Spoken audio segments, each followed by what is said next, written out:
আসসালামু আলাইকুম, স্বাগত জানাচ্ছি এনটিভির দুপুরের খবরে। ক্রাউন সিমেন্ট শিরোনাম দেখছিলেন, এবারে পুরো খবর। লন্ডন বৈঠকের পর জাতীয় নির্বাচনের প্রস্তুতির বিষয় নিয়ে নির্বাচন কমিশনের তৎপরতা জানাতে এখন যাচ্ছি নির্বাচন কমিশনে। সেখানে আছেন স্টাফ করেসপন্ডেন্ট নূর হোসেন। নূর, কমিশনের আজকের তৎপরতা সম্পর্কে কি তথ্য আছে আপনার কাছে?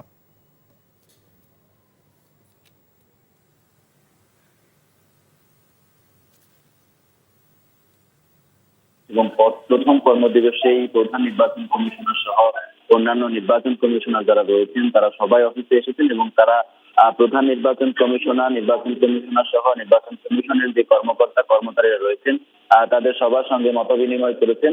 আর সেই মত বিনিময়ে লন্ডন বৈঠকে যে প্রধান উপদেষ্টা এবং তারেক রহমানের যে বৈঠকটি হয়েছে সেই বৈঠকে যে সিদ্ধান্তটি হয়েছে মাসের 2 মাস এগিয়ে, অর্থাৎ ফেব্রুয়ারির প্রথম অথবা দ্বিতীয় সপ্তাহে রমজানের কিছুদিন আগে যে নির্বাচনের তারিখটি ঘোষণা করা হয়েছে সেই নির্বাচনের তারিখকে সামনে রেখে নির্বাচন কমিশন তাদের যে রয়েছে সেই প্রস্তুতিগুলোকে শানিত করছে এবং তারা ওই তারিখকে মাথায় রেখে নির্বাচন কাজ এগিয়ে নিতে পারবেন বলে জানিয়েছেন। প্রধান নির্বাচন কমিশনার সহ নির্বাচন কমিশনের নিরপেক্ষতা সহ নানা বিষয়ে বিভিন্ন রাজনৈতিক দল বিভিন্ন কথা বলছে। তারা বলছেন যে প্রধান নির্বাচন কমিশনার সহ নির্বাচন কমিশন একটি দলের পক্ষ নিয়ে কাজ করছেন। এ সমস্ত অভিযোগের বিষয়ে তিনি তাদের যে কর্মকর্তা রয়েছেন তাদের সঙ্গে কথা বলেছেন। তিনি বলেছেন যে নির্বাচন কমিশন আইন অনুযায়ী কাজ করবেন এবং কোনো অবস্থাতে নির্বাচন কমিশন নিরপেক্ষতা ক্ষুণ্ণ হয় এমন কোনো কাজ করবেন না। অর্থাৎ তিনি এই শব্দটি বলেছেন যে রেফারি নিরপেক্ষ ভূমিকা পালন করবে নির্বাচনের সময় এবং তার নিরপেক্ষ ভূমিকার মধ্য দিয়েই আগামী জাতীয় যে নির্বাচনটি হবে, সংসদ নির্বাচনটি হবে, সেটি অত্যন্ত সুষ্ঠু নির্বাচন হবে এবং সে লক্ষ্যে তাদের যে প্রস্তুতির ব্যাপার রয়েছে সেই প্রস্তুতিগুলো তারা সম্পন্ন করছেন এবং দ্রুততম সময়ের মধ্যে জামাত সহ নতুন যে রাজনৈতিক দলগুলো রয়েছে যারা এখনও নিবন্ধন এবং প্রতীক ফিরে পাননি তাদের প্রতীক এবং নিবন্ধন দেওয়ার যে আনুষ্ঠানিকতা বা পরিকল্পনা রয়েছে সেগুলো তারা সম্পন্ন করবেন। এরপরেই বিভিন্ন আসন ভিত্তিক যে ভোটার তালিকা সহ সব কিছু সম্পন্ন করেই নির্বাচনের দিকে এগোবেন। প্রধান নির্বাচন কমিশনার একটু পরেই গণমাধ্যম কর্মীদের সঙ্গে কথা বলবেন এবং সেখানে আমরা আরও বিস্তারিত জানতে পারবো আজকে আসলে কী কী বিষয়ে তারা আলোচনা করেছেন এবং সিদ্ধান্ত গ্রহণ করেছেন। শোভন। দর্শক, আমরা জানছিলাম নির্বাচন কমিশনের খবরাখবর।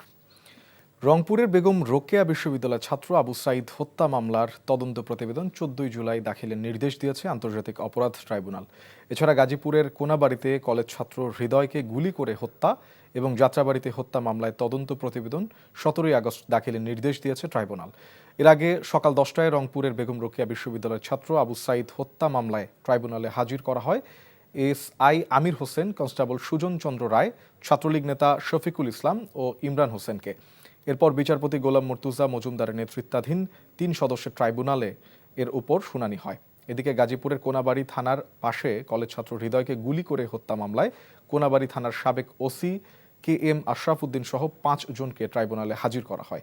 অন্যদিকে যাত্রাবাড়ি এলাকায় একটি হত্যা মামলায় পুলিশের সহকারী কমিশনার তানজিল আহমেদ ও সাবেক ওসি আবুল হাসানকেও ট্রাইব্যুনালে হাজির করা হয় এবং ওই 2 মামলার শুনানি অনুষ্ঠিত হয়।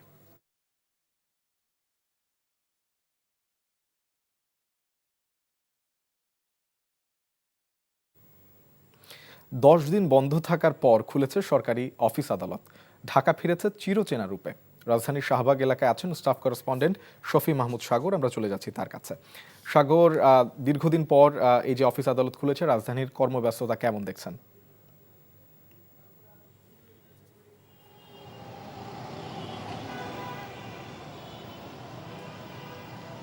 শোভন, দীর্ঘ একটি ছুটি শেষে রাজধানীবাসী যে যার কর্মস্থলে ফিরেছেন এবং আমরা দেখতে পেয়েছি যে এই যে ছুটির পর প্রথম কর্মব্যস্ত দিন সেটিতে যে যার অফিসে মূলত প্রথম দিনে তারা আসলে একটি ঈদের আমেজের মধ্যেই রয়েছেন। অর্থাৎ প্রথম দিন এসে তারা মূলত কুশলাদি বিনিময় করছেন এবং ঈদের শুভেচ্ছা বিনিময় করছেন। এর পাশাপাশি আমরা দেখতে পেয়েছি যে গত 10 দিন যাবৎ ধরে ঢাকার যেই ফাঁকা একটা রূপ ছিল, অর্থাৎ যানজট কম ছিল, সেখানে যানবাহন কম ছিল, সেটির চিত্র কিন্তু অনেকটাই বদলে গিয়েছে প্রথম দিনেই। যদিও আজকে অতটা জ্যাম নেই, কিন্তু দেখতে পাচ্ছি যে গণপরিবহন এবং প্রাইভেট কারের সংখ্যা সেটি গত 10 দিনের তুলনায় অনেকটাই বেশি। এবং গত এই ছুটিতে ঢাকাবাসী যেমন স্বস্তি নিয়ে ঢাকায় চলাচল করছিলেন, বলা যায় যে ঈদের ছুটি শেষে সেই স্বস্তি এবং স্বাচ্ছন্দ্য সেটিতে আসলে ছেদ পড়েছে। অর্থাৎ ঢাকা সেই চিরচেনা রূপে ফিরে গিয়েছে। এখন থেকে আসলে আগের মতো করেই যানজট আমরা দেখতে পাবো।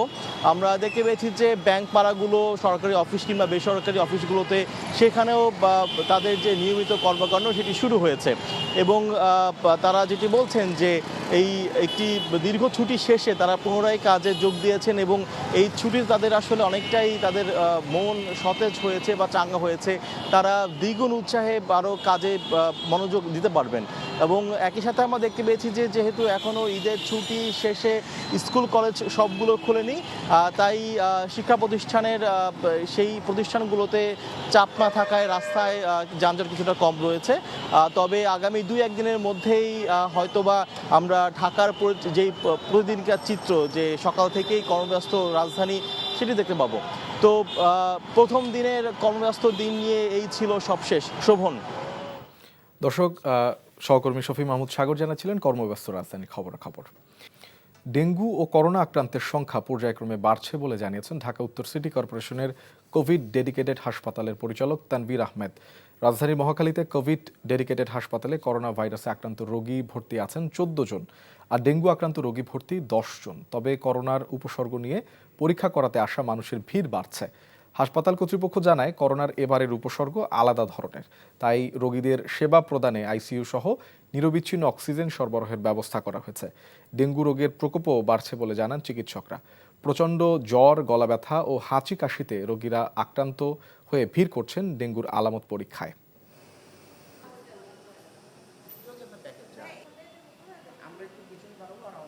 ডেঙ্গু পেশেন্টে আমাদের যে 10 জন ভর্তি রয়েছে, তার মধ্যে 3 জন কিছুটা ক্রিটিক্যাল। ধারণা করছি যে বৃষ্টির পরে সাধারণত ডেঙ্গুর প্রকোপটা বৃদ্ধি পায়। খুব সম্ভব জুলাই থেকে এটা সংখ্যাটা অনেক বাড়বে। কোভিডের পেশেন্ট 14 জন ভর্তি রয়েছে। এই 14 জন পেশেন্টের মধ্যে আবার 3 জনের অক্সিজেন দিতে হচ্ছে। ফিভার কিন্তু খুবই কমন, সবারই থাকে, আগেও তাই ছিল। ফিভারটা ভেরি কমন, কফও থাকে, বাট কিছু কিছু পেশেন্টের ক্ষেত্রে কাশি পাওয়া যাচ্ছে না, তাদের শরীরে প্রচণ্ড ব্যথা হয় এবং জয়েন্ট পেনও হয়। এটা একটা নিউ, আগেতেও ছিল, বডি এক তো খুবই সবসময়ই ছিল, বাট দিস টাইম একটু মনে হয় মোর প্রমিনেন্ট মনে হচ্ছে। আদালতের রায় অনুযায়ী ঢাকা দক্ষিণ সিটি কর্পোরেশনের মেয়র হিসেবে শপথ না পড়ানো পর্যন্ত নগর ভবনে বিরতিহীনভাবে অবস্থান কর্মসূচি চলবে বলে জানিয়েছেন বিএনপি নেতা মোহাম্মদ ইশরাক হোসেন।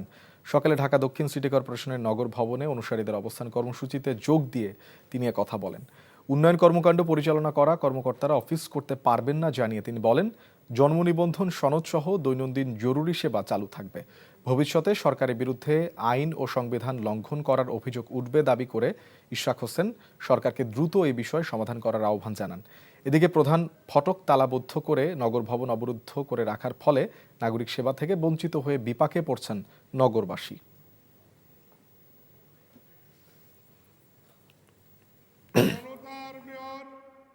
এই সরকারকে আবারও অনুরোধ জানাচ্ছি, আপনারা দ্রুততম সময়টা নিষ্পত্তি করেন। যে সকল পর্যায়ে আপনাদের কথা বলা দরকার আপনারা কথা বলেন, কথা বলে আপনারা এই শপথ গ্রহণ অনুষ্ঠানটি দ্রুততম সময় কার্যকর করেন। তাহলেই অচল অবস্থা কেটে যাবে এবং একটা সৌহার্দ্যপূর্ণ পরিবেশ তৈরি হবে। এই সমস্যা সুরাহা না করা পর্যন্ত আমাদের এই কর্মসূচি অব্যাহত থাকবে। এই ছিল দুপুরের খবরে। এই খবরের ভিডিও সহ আপডেট জানতে ভিজিট করুন এনটিভি অনলাইন www.ntvbd.com। এছাড়াও এনটিভির জনপ্রিয় সব অনুষ্ঠান ও খবরের আপডেট জানতে ভিজিট করুন আমাদের ইউটিউব ও ভেরিফাইড ফেসবুক পেজ। 5টায় দেশের খবর দেখার আমন্ত্রণ রইল। ধন্যবাদ সবাইকে।